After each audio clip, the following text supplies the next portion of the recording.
నమస్తే. నేను మీ హారిక. జనసేనాని అలాగే టీడీపీకి మధ్యలో ఒక గొడవ జరగబోతుంది. ఇది వైఎస్ షర్మిల వల్లనే వచ్చే అవకాశం ఉంది అని జెప్పేసి ఈ మధ్య సోషల్ మీడియాలో బాగా వైరల్ అవుతుంది. దీనికి సంబంధించి మనతో పాటు షేర్ చేసుకోవడానికి సీనియర్ జర్నలిస్ట్ దాము బాలాజీ గారున్నారు. ఆయన అడిగి తెలుసుకుందాం. నమస్తే సార్. నమస్తే. సార్ చెప్పండి, ఇప్పుడు జనసేన పవన్ కళ్యాణ్‌కి, ఇటు టీడీపీ చంద్రబాబు నాయుడు మధ్య గొడవ జరిగే అవకాశం ఉందంటారా వైఎస్ షర్మిల వల్ల? అవకాశం కాదు, ఆల్రెడీ మనస్పర్ధలు వచ్చాయని చెప్తున్నారు. ఎందుకంటే ఇప్పటివరకు పవన్ కళ్యాణ్‌ని చంద్రబాబుకు సంబంధించిన కంప్లీట్ మీడియా విపరీతంగా ఫోకస్ చేసింది. మనం చూసాము. ఈవెన్ జైలుకి వెళ్ళి వచ్చి అనౌన్స్ చేసినప్పుడు కూడా Pawan Kalyan centre of attraction ఉండి ఇటు సైడ్ యాక్టర్స్ లాగా బాలకృష్ణ, లోకేష్ ఉన్నారు. ఈవెన్ జనసేన వాళ్ళు కూడా పవన్ కళ్యాణ్ వరకు కలర్లో పెట్టి వీళ్ళిద్దరిని బ్లాక్ అండ్ వైట్లో పెట్టి షేర్ చేసుకున్నారు ఫోటోలు. అంటే టిపికల్ సినిమా హీరో ఎంట్రీ లాగానే ఉంది అది. అంటే తెలుగుదేశం ఒక రకంగా ఎప్పుడూ లేనంతగా ఎప్పుడు కూడా తమ పార్ట్నర్స్ని ఇంత హైలైట్ చేసింది లేదు, ఇంత ఇంపార్టెన్స్ ఇచ్చింది లేదు. మొన్న కూడా లోకేష్ యువగలం నవశకం సభకి పిలవడానికి సాక్షాత్ చంద్రబాబే పవన్ కళ్యాణ్ ఇంటికెళ్ళి ఆహ్వానించాడంటే అర్థం ఏంటి? ఆయన విపరీతమైన ఇంపార్టెన్స్ పవన్ కళ్యాణ్కి ఇస్తున్నాడు. నిజానికి పవన్ కళ్యాణ్ ఓట్ల షేర్ తీసుకున్నప్పుడు అరౌండ్ 7% కూడా లేదు. చంద్రబాబుకి 40% ఉంది. అయినా కూడా ఎందుకు తీసుకుంటున్నాడంటే చంద్రబాబుకి ఒక రకంగా ఇది చివరి ఎన్నికలు, ఆయనకి లైఫ్ అండ్ డెత్ లాంటి సిచ్యువేషను. కాబట్టి పవన్ కళ్యాణ్ లేకుండా తను గెలవలేడు అని ఆయన గట్టిగా నమ్ముతున్నాడు.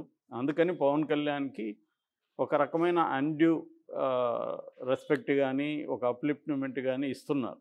మీడియా అయితే ఇంకా విపరీతంగా హైలైట్ చేస్తుంది. సో ఈ కాంటెక్స్ట్లో తెలుగుదేశంలోనే ఒక అసంతృప్తి ఉంది. పవన్ కళ్యాణ్కి ఎందుకు ఎంత ఇంపార్టెన్స్ ఇవ్వాలి? అతనే గెలవలేదు, అతనికి ఒక ఎమ్మెల్యే గెలిచాడు. 30,000 వచ్చిన నియోజకవర్గాలు పట్టుమని ఒక 10, 15 కూడా లేవు. సో డిపాజిట్లు రాలేదు. తెలంగాణలో పోటీ చేస్తే 8 చోట్ల చేస్తే 7 చోట్ల బరిలకు వచ్చిన 5,000 ఓట్లు కూడా రాలేదు. సో ఇంత ఘోరంగా ఉన్న పరిస్థితి ఉంటే మనం ఎందుకు ఇంత ఇంపార్టెన్స్ ఇవ్వాలి? దాని బదులు లోకేష్‌ని హైలైట్ చేసుకుంటే మనకి యంగ్ లీడర్‌షిప్ పెరుగుతుంది కదా అన్న ఒక అసంతృప్తి తెలుగుదేశంలో కూడా ఉంది. కానీ చంద్రబాబు ఏందంటే మనకిప్పుడు అవసరంగా కదా అన్నట్టుగా ఉన్నాడు. ఇప్పుడు చంద్రబాబు కొద్దిగా ఆల్టర్‌నేటివ్ షర్మిల రూపంలో దొరికినట్టుగా మనం అర్థం చేసుకోవచ్చు. ఎందుకంటే తెలుగుదేశం మీడియాని గాని మనం గమనిస్తే ఆహ్, ఈ మధ్య కాలంలో పవన్ కళ్యాణ్ పక్కన పెట్టేసి షర్మిలాని విపరీతంగా ఫోకస్ చేస్తుంది.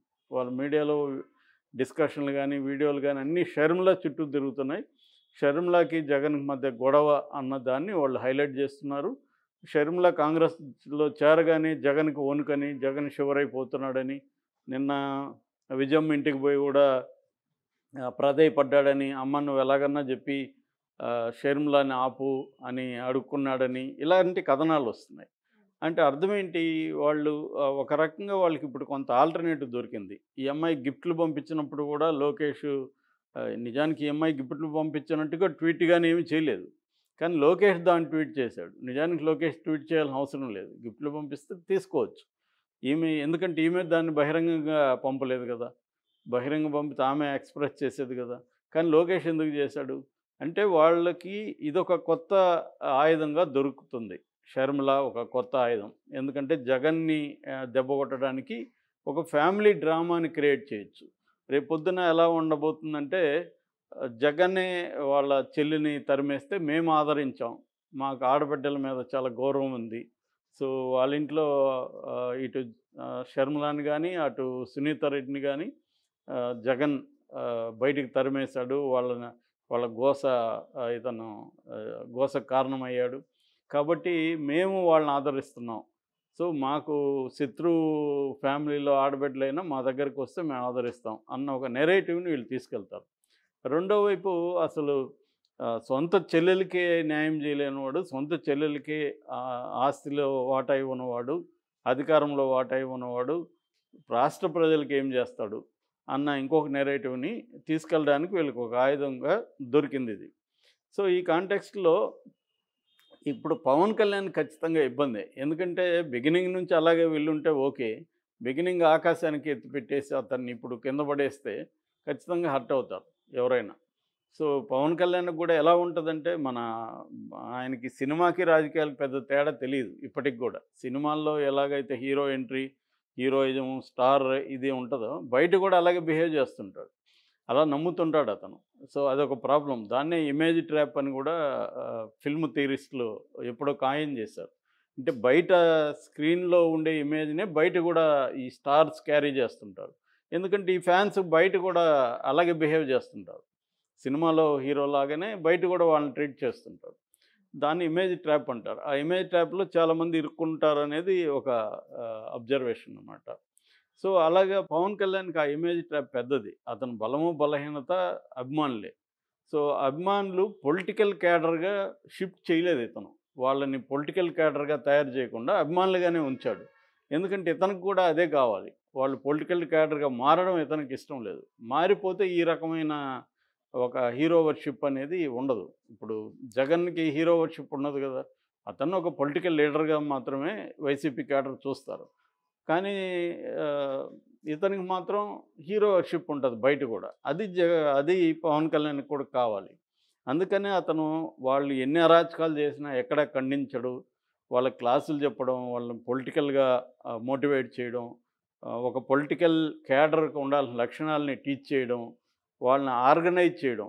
అంటే సిస్టమేటిక్‌గా కమిటీలు పెట్టడం, ఆ కమిటీలకు నాయకత్వాన్ని అప్పగించడం. ఇటువంటి పొలిటికల్ ఆర్గనైజేషన్ అనేది ఎందుకు లేదు జనసేనలో? ఎందుకు లేదంటే ఆయనకి ఉండకూడదని ఆయన అనుకున్నాడు కాబట్టి లేదు.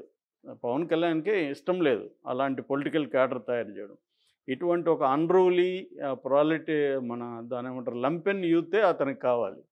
సో, ఇటువంటి కాంటెక్స్ట్‌లో అతన్ని ఇప్పుడు ఆకాశానికి ఎత్తేసిన మీడియా తెలుగుదేశం మీడియా ఎలా ఉంటదంటే అవసరమైతే ఆకాశానికి ఎత్తేస్తుంది. తర్వాత పక్కన పడేస్తుంది. సో, ఎందుకంటే వాళ్ళ అవసరాన్ని బట్టి ఇప్పుడు తెలుగుదేశం మీడియానే కాదు. ఏ పార్టీ మీడియా అయినా అదే చేస్తుంది. వాళ్ళకి అవసరమైనప్పుడు ఒక వ్యక్తిని పైకి లేపుతుంది. అవసరం లేనప్పుడు తొక్కేస్తుంది. ఒకప్పుడు ఇక్కడ రాహుల్ గాంధీ కాంగ్రెస్, తెలుగుదేశంలో ఉన్నప్పుడు రాహుల్ గాంధీ మీద రాసిన ఆర్టికల్స్ గాని చూస్తే అతనేదో ఒక ప్రవక్తేమో అనుకుంటాం మనం. అలాగా లేపారు. తర్వాత అదే రాహుల్ గాంధీని పప్పని, అతనికేమి రాదని, అతనికి ఇంట్రెస్ట్ లేదని రకరకాలుగా ఉంటది. సో, ఈ కాంటెక్స్ట్‌లో పవన్ కళ్యాణ్‌కి ఇంకా గూడా సెగ తగులుతుంది. షర్మిల తెగ. ఎందుకంటే ఇప్పుడు వీళ్ళిద్దరి పొత్తులో స్టార్ ఎవరంటే పవన్ కళ్యాణ్. ఇప్పుడు షర్మిల వచ్చినప్పుడు ఖచ్చితంగా డివైడ్ అవుతుంది. షర్మిలకి కూడా వెళ్తుంది. రెండోది షర్మిలకి తెలుగుదేశం మీడియా గాని, తెలుగుదేశం సోషల్ మీడియా గాని ఇంపార్టెన్స్ ఇస్తున్నారు. ఎందుకు ఇస్తున్నారంటే పవన్ కళ్యాణ్ కంటే షర్మిల ఎక్కువ జగన్‌కి హార్మ్ చేయగలదనేది వాళ్ళు నమ్ముతున్నారు. ఈ factor. Not Sharmila in person. Sharmila అనే ఒక ఫ్యాక్టర్ ఏదైతే ఉందో, ఆ ఫ్యాక్టర్ జగన్‌కి ఎక్కువ ఇబ్బంది కలిగిస్తుంది. ఎందుకంటే జగన్ కుటుంబాన్ని వీధుల్లోకి తీసుకురావచ్చు. జగన్ కుటుంబ రాజకీయాలని వీధుల్లోకి తీసుకురావచ్చు. అది మోర్ ఎందుకంటే మన దేశం ఇప్పటికీ సెంటిమెంట్స్ మీద ఆపరేట్ అవుతూ ఉంటది. ముఖ్యంగా రాజకీయాల్లో కూడా సెంటిమెంట్స్ చాలా బలంగా ఉంటాయి.